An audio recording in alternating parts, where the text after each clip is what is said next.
검찰총장 후보 추천위원회가 앞서 전해드린 것처럼 문재인 정부의 마지막 검찰총장 최종 후보 4명을 어제 압축했습니다. 김호수 전 법무부 차관과 구본선 광주고검장, 배성범 법무연수원장, 조남관 대검 차장검사입니다. 그동안 유력하게 거론됐던 이성윤 서울중앙지검장은 배제됐습니다.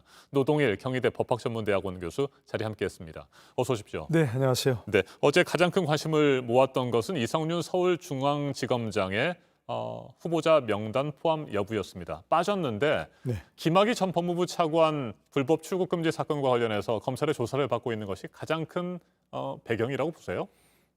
그렇게 봐야 되겠죠. 네. 3월 4일 날 윤석열 총장이 사퇴를 했죠. 박범계 장관이 전광석과 같이 후임을 임명했다고 했는데 지금 2달 가까이가 미뤄졌습니까? 역시 이성윤 지검장을 임명할 것이냐 말 것이냐가 핵심 쟁점이었던 것 같습니다. 논란이 일가 그걸 가라앉길 바랐는데 지금 피의자 신분에서 오히려 피고인 신분으로 바뀔 가능성도 있는 뭐 그런 상황에서 검찰총장 임명하기는 굉장히 부담스러웠을 것 같고요. 그게 결국 또 4.7 재보선에서 드러난 민심을 또 거스르는 그런 움직임이 될 것 같다 하는 것 때문에 정치적 부담도 있을 것 같고요. 또 이제 실익도 그렇게 크지 않은 것으로 판단한 것 같습니다. 왜냐하면 굳이 검찰총장을 시키지 않아도 중앙지검장으로 유임시키거나 다른 보직으로 또 보낼 수 있으니까 얼마든지 지금과 같은 역할을 이 지검장이 수행할 수 있을 것으로 판단해서 굳이 무리하지 않은 것으로 이렇게 판단됩니다. 네, 대한변협 이종엽 회장은 자기 조직을 믿지 못하는 사람은 조직의 수장이 될 자격이 없다. 이렇게 비판을 했습니다. 어제 회의가 열리기도 전에 말이죠. 이건 어떻게 생각하세요? 그럼 굉장히 이례적이죠. 네. 예, 추천위원회가 위원들이 보통 들어가면서 그런 말 잘 하지 않지 않습니까? 열심히 심사숙고하겠다든지 이렇게 의례적인 말로 때우는데 새로운 변협 회장이죠. 이정우 회장이 그렇게 공개적으로 얘기하면서 그건 혹시 이 지검장을 얘기하는 거냐 얘기하니까 네라고 대답하지 않습니까? 굉장히 이례적인데 그만큼 어떤 검찰 내부의 분위기를 반영하는 건 아닌가 싶어요. 이정엽 변협 회장이 검찰 출신이거든요. 네. 검사 출신인데 검찰 내부 분위기를 반영한 것이 아닌가 싶어서 이 지검장이 지금 자기 사건을 계속해서 공수처 이첩해달라고 요구했지 않습니까? 공수처는 어떻게 보면 검찰과 대립하는 그런 이해관계를 가진 조직인데 거기 이첩해달라 이런 것도 있었고 또 한 가지 지금 수사심의를 소집해달라 이렇게 얘기했지 않습니까? 수사심의위원회는 검찰의 어떤 무리한 수사로 본인의 인권이 침해받았다고 생각하는 그런 피의자가 신청하는 건데 중앙지검장이라는 그런 위치에 있는 사람이 이와 같은 수사심의 소집을 요구했다는 것은 그것도 역시 마찬가지로 그야말로 검찰 조직, 검찰이 수사하는 거 못 믿겠다 이런 걸 노골적으로 얘기한 것이니까 그런 점에서 검찰 내부의 신망을 좀 잃었다고 볼 수 있는 거죠. 네, 이성윤 서울중앙지검장은 문재인 대통령의 경희대 법대 후배이기도 하고요. 문재인 정부, 박범계 법무부 장관으로부터 또 그동안에 신임을 받았던 것으로 전해졌는데 이번에 배제 결정이 난 것이 말이죠. 문재인 대통령이나 청와대, 법무부로서는 큰 부담을 덜게 됐다고 보세요? 아니면 또 다른 의견이 있을까요? 어떻습니까? 아까 말씀드린 대로 4.7 재보선에서 워낙 현재 정부 여당에 대한 민심이 약화되었다는 걸 드러났지 않습니까? 네. 그렇기 때문에 지금 이성윤 지검장의 차기 검찰총장 발탁은 너무 오래된 이슈입니다. 그런데 여러 가지로 이제 너무 친정부적이라든지 검사답지 않게 어떤 그 수사를 하는 것이 아니라 수사를 오히려 좀 방해하는 것이 아니냐. 사실이 어떻든 간에 실체가 어떻든 간에 그런 게 이미지가 너무 강해졌고요.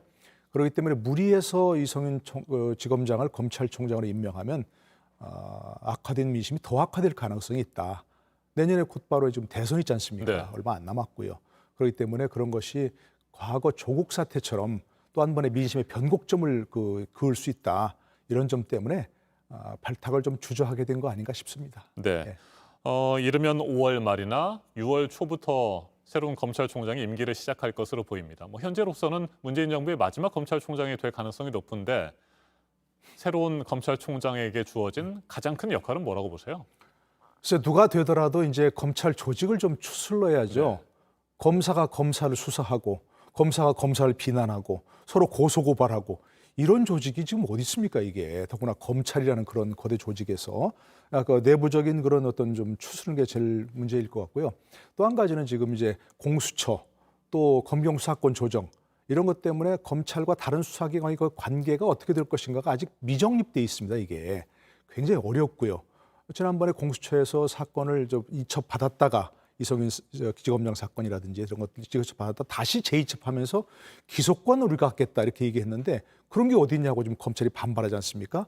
뭐 그런 공수처의 관계, 경찰과의 관계 이런 것들이 아직 법은 돼 있지만 구체적인 어떤 세세한 부분에서 어떻게 할 것인지가 아직 정립이 안 돼 있습니다. 그러니까 그런 것도 굉장히 중요한 과제고요.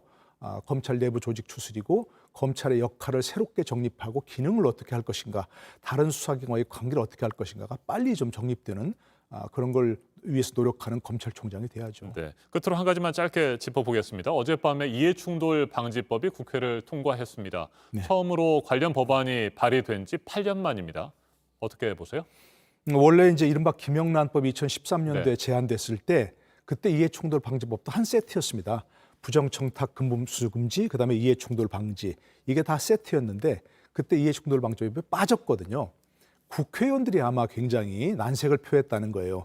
늘 어떤 국민들의 주민들의 민원을 받아가지고 그걸 전달한 역할을 해야 되는데 그렇다 보면 이해충돌 방지가 너무 저촉되는 게 많다. 그랬는데 어제 드디어 이게 통과됐습니다. 굉장히 다행이라고 생각하고요. LH 사태 등 이용 보면 공직자들이 공개되지 않은 정보를 이용한 경우가 많고 그런 점을 박아야 될 그런 것도 굉장히 많죠. 필요성도. 그리고 국회의원들의 이해충돌 방지를 위해서 또 국회법도 개정했다는 겁니다.